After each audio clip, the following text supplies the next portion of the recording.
All right, another spark and another build. The loom is set. Today, we're cracking open one of the most chaotic, mind-bending, and game-winning mechanics in Tools and Titans. We're not talking about the biggest titans or the strongest structures. We're talking about the cards that break the rules, the ones that flip the board, scramble the stack, and turn a surefire victory into a moment of pure panic. That's right, Tatiana. Today, we're doing a deep dive into the art of mayhem. We're talking about disruption and flux cards. But before we learn how to break the flow, let's remember what that flow is. Take it away, Tatiana. It's the rhythm of the game, the 6-step process that defines every single turn. It starts with the draw. Then you charge, generating your core resource. Third, you build, playing your structures and tools to the forge. Fourth, you act, using abilities, firing off tasks. Fifth, the clash where titans and structures do battle. And finally, the end phase where you clean up the board and pass the turn. Draw, charge, building act, clash, end. That is the heartbeat of Tools and Titans. That heartbeat is predictable. It's stable. It's the foundation upon which all strategy is built. Flux cards are the arrhythmia. They are the wild cards of Tools and Titans. The sparks in the machine, the what-if moments in a tightly choreographed match. Think of them as intentional glitches in the fabric of the game. They introduce chaotic effects, powerful counterplay mechanics, and zone manipulation that can either tip the balance in your favor or destabilize the board entirely. And flux cards, in particular, embody a terrifying risk-reward duality. These are cards with effects that might benefit you phenomenally, or backfire spectacularly depending on timing, sequence, or even a random pull. They're designed to break expectations and punish linear play. So, what is their fundamental role in a deck? Why would any sane player intentionally introduce chaos into their own strategy? The answer is simple: to break symmetry. In a perfectly symmetrical game, the player who gets a slightly better draw or goes first often has an insurmountable edge. Disruption is the great equalizer. It punishes overcommitment, that opponent who just spent 3 turns building a perfect, fragile engine. A single flux card can throw a wrench in the whole thing. They also give you reactive tools, plays you can make outside the standard turn window. The ability to act on your opponent's turn is one of the most powerful things in any TCG. It's about having an answer when you're not supposed to. And let's not forget randomization. Some flux cards introduce unstable recursion or unpredictable outcomes. This is key for deck variety. It's how a clever underdog can tech against a dominant, meta-defining deck and steal a win. Okay, so let's get into the nitty-gritty. Let's talk about the specific mechanics, the keywords.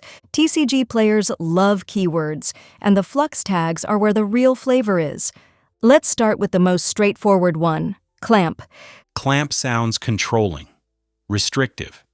It is. Clamp is a temporary lock. A card with clamp might say, clamp 1 structure. It cannot use its abilities until your next turn.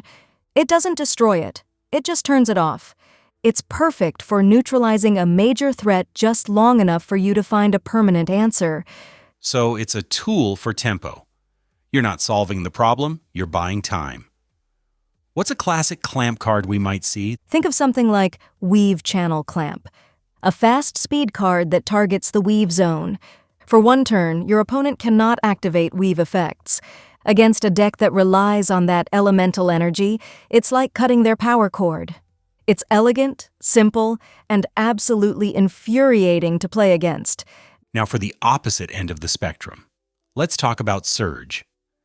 Where Clamp is about control, Surge sounds like pure chaos.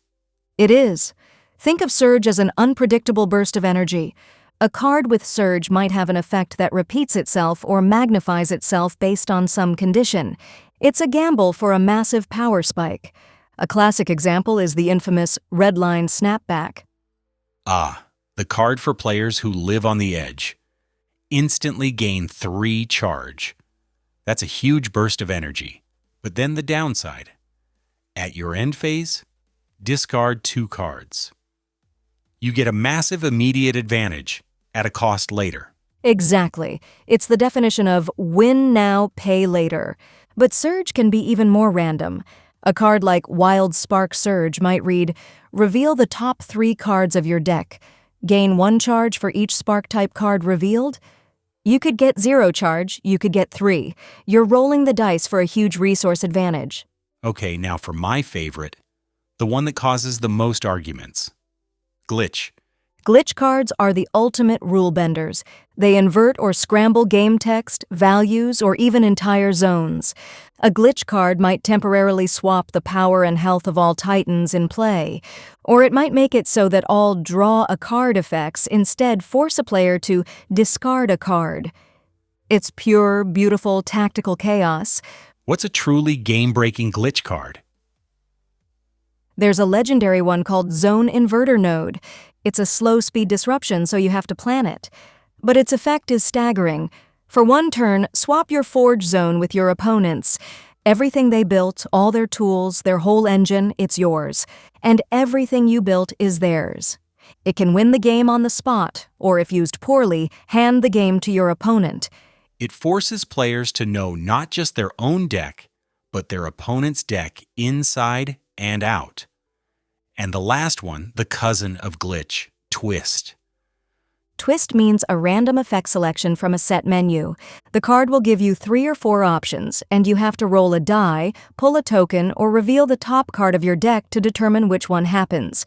It's a calculated risk. You know the possible outcomes, but you don't know which one you'll get. Give us an example.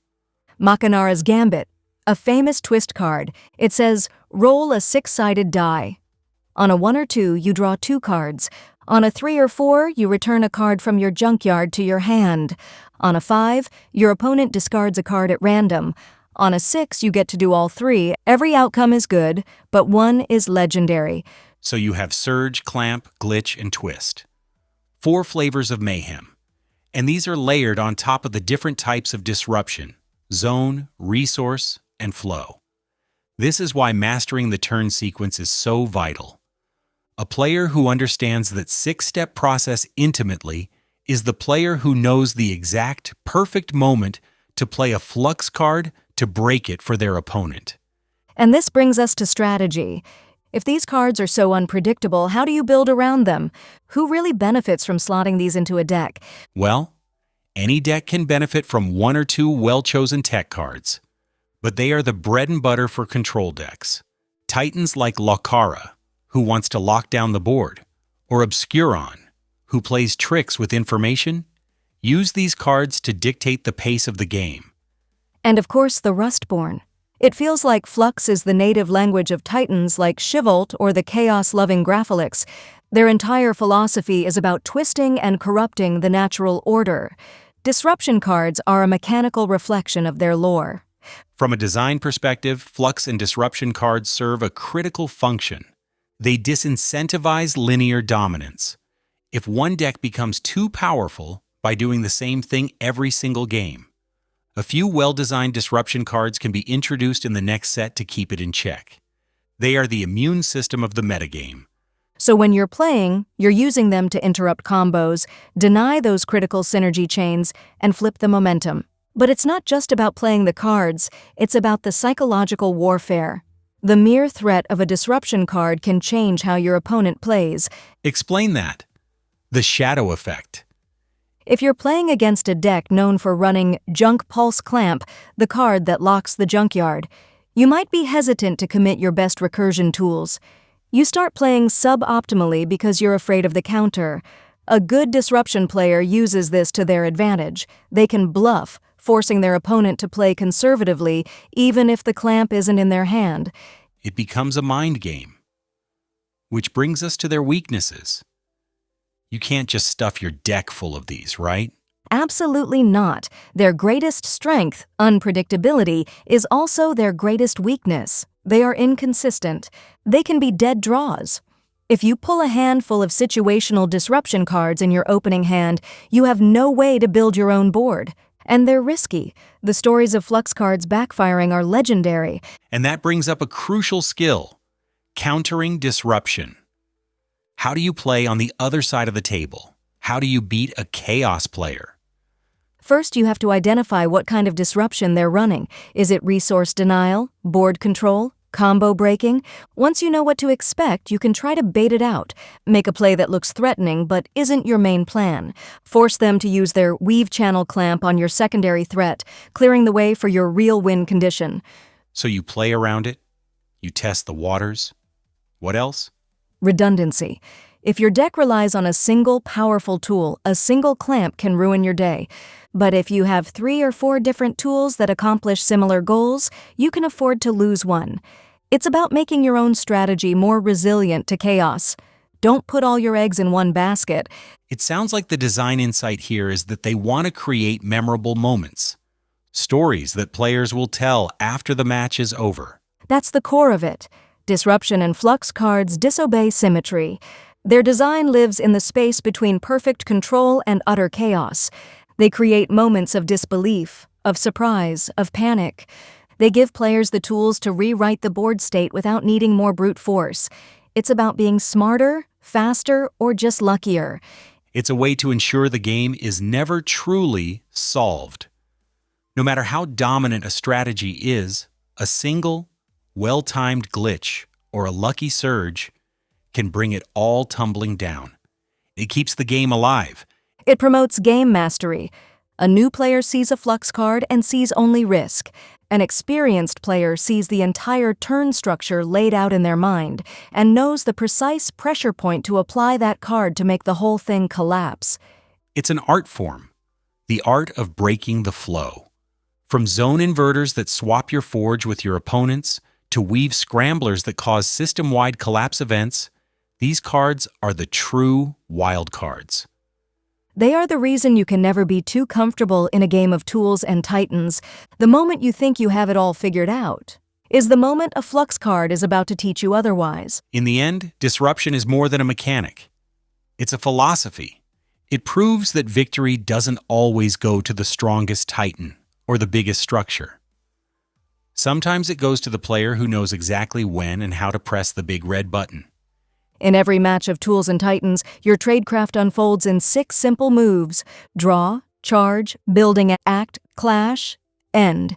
Simplicity for the novice. Mastery for the Titan.